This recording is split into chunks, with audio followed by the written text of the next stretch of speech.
Lionel মেসির আর্জেন্টিনাকে গুড়িয়ে আবারও বিশ্ব চ্যাম্পিয়ন ইয়ামালের স্পেন। ডিবো মার্টিনেজের অবিশ্বাস্য লড়াইয়ের পর কান্নায় ভাসলো আলবিসেলেস্তের শিবির। অবশেষে শেষ হলো বিশ্ব ফুটবলের পরম আকাঙ্ক্ষিত মহাকাব্যিক লড়াই। 120 মিনিটে স্নায়ুক্ষয়ী মহাযুদ্ধ শেষ মেটলাইফ স্টেডিয়ামে রচিত হলো নতুন ইতিহাস। লিওনেল মেসির আর্জেন্টিনাকে 1-0 গোলে স্তব্ধ করে দিয়ে 2010 সালের পর প্রথম আবারও বিশ্ব জয়ের রাজমুকুট মাথায় তুলল তরুণ তুর্কি লামিন ইয়ামালের স্পেন। অতিরিক্ত সময়ের 106 মিনিটে নিকো উইলিয়ামসের জাদুকরী পাস আর ফেরান তোরেসের সেই ঐতিহাসিক ফিনিশিং যা চূর্ণ বিচূর্ণ করে দিল আর্জেন্টিনার টানা দ্বিতীয়বার বিশ্ব জয়ের স্বপ্ন।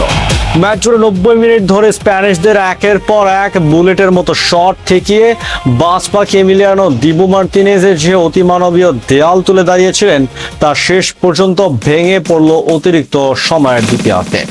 কিভাবে পুরো ম্যাচ আর্জেন্টিনাকে বোতলবন্দি করে রাখলো স্পেন? 70 মিনিট পর্যন্ত শট নিতে না পারা আর্জেন্টিনার টেকটিক্যাল বিপর্যয় কোথায় ছিল? বন্ধুরা, ম্যাচের শুরু থেকে স্প্যানিশ টিকি তাকার সামনে খেই হারিয়ে ফেলেছিল বিশ্ব চ্যাম্পিয়ন আর্জেন্টিনা। প্রথম 23 মিনিটে আর্জেন্টিনার বল পজিশন ছিল মাত্র 32%। মেসির 3 ফরওয়ার্ড প্রথমার্ধে মাত্র 17 বার বল স্পর্শ করতে পেরেছেন। রদ্রিগের অলরাউন্ড পারফরম্যান্স স্পেনের নিখুঁত পাসিং এর সামনে আর্জেন্টিনা অর্ধে শুধুই ছিল লারোতাদের রাজত্ব।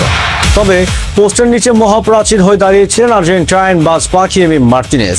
5 মিনিটে ইয়ামাল ও ওলমোর বিপজ্জনক আক্রমণ থেকে শুরু করে 39 মিনিটে ওয়ারাজাবেলের দেওয়া বাম পায়ে জোরালো শট চিতা বাঘের মতো নিচে নেমে এসে প্রতিবারই আর্জেন্টিনাকে বাঁচান ডিবো। তবে 41 মিনিটে লিসান্দ্রো মার্টিনেজের চোট পেয়ে মাঠ ছাড়ার পর আর্জেন্টিনার ডিফেন্সে মানসিকভাবে বড় বিপদে ফেলে দেয়। দ্বিতীয়ার্ধে খেলা ফেরাতে নিকো গঞ্জালেসকে তুলে পারাদেসকে নামান স্কালোনি, কিন্তু মাঝমাঠে স্পেনের আধিপত্য কমানো যায়নি। 1963 সালের পর প্রথম দল হিসাবে বিশ্বকাপের ফাইনালে প্রথম 70 মিনিট লক্ষ্যে কোনো শটই রাখতে পারেনি আর্জেন্টিনা। স্পেন বারবার ফাইনাল থার্ডে ঢুকে আক্রমণ চালিয়েছে, কখনো ওলমো, কখনো পেদ্রি, আবার কখনো নিকো উইলিয়াম। স্প্যানিশদের প্রতিটি নিশ্চিত গোল চেষ্টা ভেস্তে দিচ্ছিলেন একা এমি মার্টিনেজ।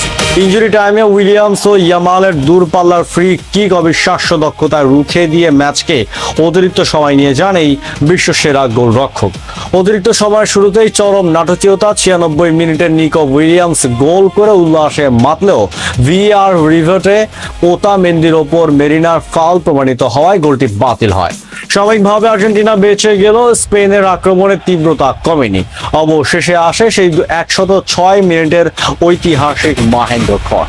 অতিরিক্ত সময়ের দ্বিতীয়ার্ধে মাত্র 27 সেকেন্ডের মাথায় পেদ্রো পেরোর ক্রস থেকে নিকো উইলিয়ামসের সহায়তায় গোল পোস্টে আলতো ছোঁয়ায় বল জালে জড়ান বদলি নামা ফেরান তোরেস। ডিবো মার্টিনেজের সর্বাত্মক চেষ্টা সত্ত্বেও এবার আর গোল ঠেকানো সম্ভব হয়নি। আর এই এক গোলেই নিশ্চিত হয়ে যায় 2026 বিশ্বকাপের নতুন বিশ্ব চ্যাম্পিয়ন স্পেন। এমি মার্টিনেজের বীরত্ব সত্ত্বেও স্পেনের তারুণ্য ও গতিময় ফুটবলারদের সামনে আজ হার নানলেও ফুটবল জাদুকর লিওনেল মেসির আর্জেন্টিনাকে। স্পেনের এই মহাকাব্যিক জয় এবং ফাইনালে পারফরমেন্স নিয়ে আপনার কি অনুভূতি? কমেন্ট বক্সে আপনার স্পোর্টস নিউজের সব মতামত জানান। দেখা হচ্ছে পরবর্তী ভিডিওতে খুব শীঘ্রই নতুন করে আপডেট নিয়ে। সাথেই থাকুন। ধন্যবাদ।